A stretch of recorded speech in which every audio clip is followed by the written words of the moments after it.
Olá pessoal, aqui é o Ivan e eu vim dizer a vocês que a Anitta está coberta de razão em relação à anomia que existe na Amazônia. E antes que vocês perguntem, não, eu não concordo com aquele posicionamento delirante da cantora, onde ela diz que os índios são donos de todo o território brasileiro porque eles chegaram antes e eles têm direito às terras que eles quiserem. Primeiro, porque o próprio conceito de ser dono de terra veio junto com os portugueses. E segundo, porque se a gente fosse usar essa lógica imbecil da Anitta, todas as fronteiras do planeta inteiro precisariam ser redesenhadas. Redesenhadas, inclusive, para fazer justiça a povos que nem existem mais. A gente podia começar devolvendo a Europa para os neandertais, não é mesmo? Mas, já que nós não vamos fazer isso, vamos falar do ponto em que a Anitta está certa.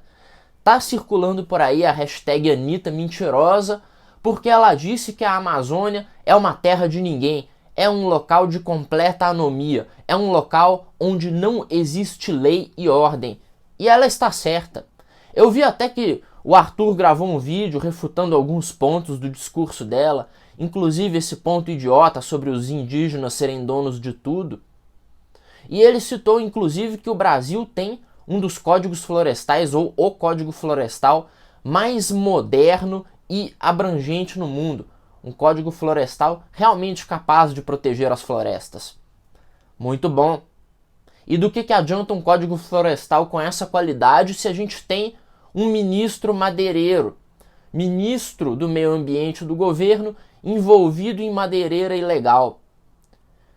Não existe qualquer monitoramento das fronteiras. Aliás, é injusto dizer que não existe nenhum monitoramento, porque o exército até faz um esforço, mas as fronteiras brasileiras, principalmente na região de selva, elas deixam passar drogas, armas, contrabando de todo tipo.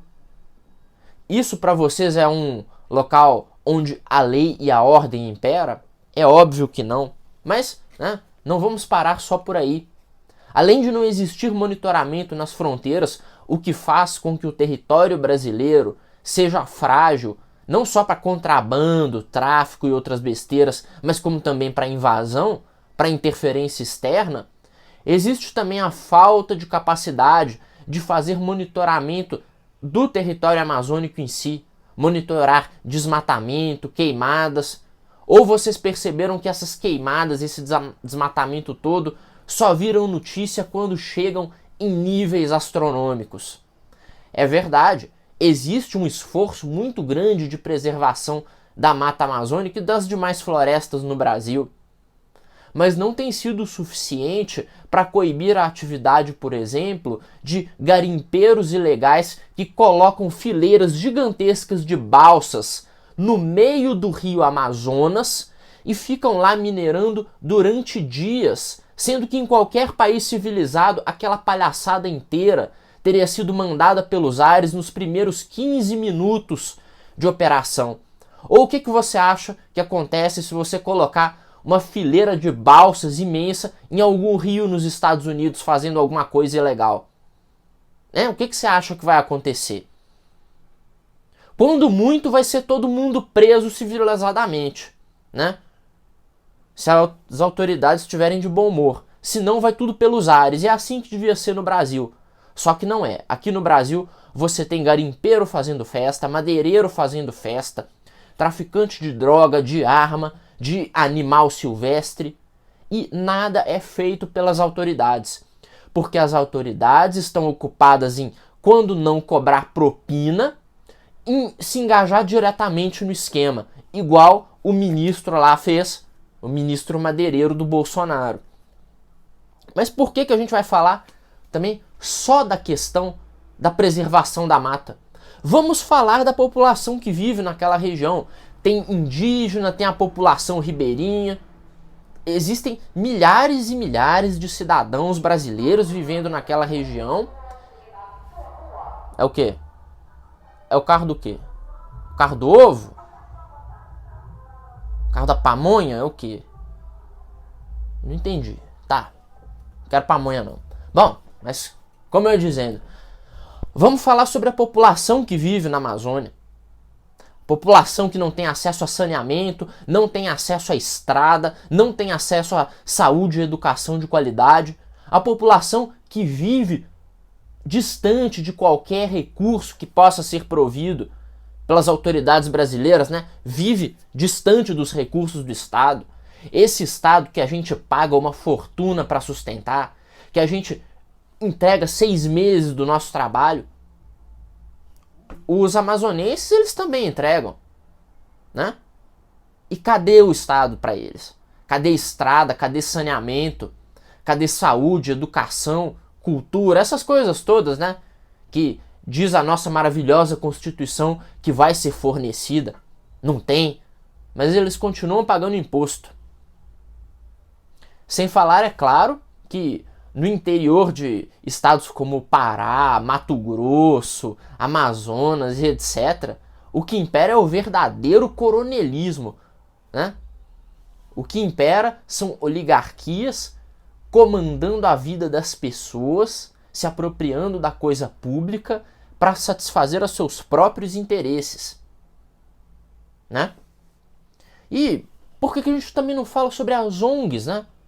Isso eu tenho certeza que a Anitta não iria mencionar nunca. Afinal de contas, na floresta amazônica existem dezenas de ONGs fazendo valer o interesse estrangeiro dentro do Brasil, como, por exemplo, as ONGs americanas que fazem a maior confusão em cima das reservas de potássio brasileiras para que fiquemos dependentes de fertilizantes do exterior, né? Poderiam instalar essas porcarias de ONG em qualquer lugar da floresta, mas querem instalar em cima das reservas de potássio para que o Brasil não seja autossuficiente nesse recurso, para que o Brasil não consiga, né, ter fertilizante para abastecer sua agricultura e fique dependente do fertilizante da Rússia, dos Estados Unidos, da China ou de qualquer inferno. Estão lá, querendo destruir o interesse nacional. Tenho certeza que a Anitta não vai comentar a respeito disso, né? Afinal de contas, para a Anitta não interessa falar mal de quem vem do exterior aqui ferrar com a nossa vida. E ongueiro é a pior praga que existe, tentando a todo custo frear o desenvolvimento e, como vocês sabem, todo ongueiro, assim, não vou falar todo porque generalizar é errado, mas 99% desses ongueiros dessa turma é da turminha do Lula também, ou seja, é tudo vagabundo, é tudo canalha, é tudo bandido. E aí, né, já que voltamos a falar da Anitta, por que a gente não fala do Rio de Janeiro? Que se ela quer falar de anomia, se ela quer falar de estado falido, a Amazônia não é a pior região nesse aspecto dentro do território brasileiro. A pior região é o Rio de Janeiro. O Rio de Janeiro, se fosse um país soberano, né, se o Rio de Janeiro não fosse colado à federação, ele com certeza seria considerado um estado falido da mesma categoria da Somália. É um lugar onde vastas porções de território são controladas por traficantes, por milicianos, ou seja, por um poder paralelo.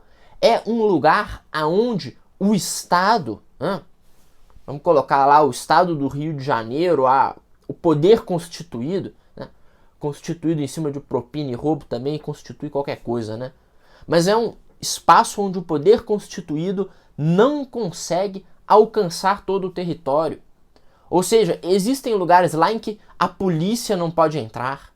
Existem lugares lá em que o direito de ir e vir, que é garantido a todos os brasileiros, ele não pode ser exercido porque existe um merda de um traficante, algum vagabundo de fuzil, um rato, dizendo que você não pode entrar na favela em tal horário, que para você subir na favela você tem que ligar o pisca-alerta, você tem que fazer isso, você tem que fazer aquilo.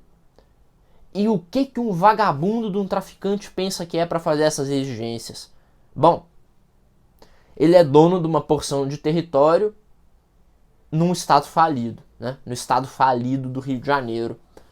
Por que a Anitta não fala disso? Acho que ela nem tem consciência dessa situação porque ela é burra, né? Ela não consegue aprofundar suas próprias críticas. Ela deu sorte de acertar que sim, O Brasil vive uma situação de anomia terrível. A região da Amazônia é uma das regiões que mais sofre com isso e pronto. Análise rasa, simples de fazer. Mas quanto mais a gente se aprofundar nisso, pior fica. Bom, pessoal, espero que vocês tenham gostado do vídeo. Um abraço a todos. Até a próxima. E não se esqueçam, né? Quem não se inscrever no canal, né? Quem não se inscrever no canal é corno.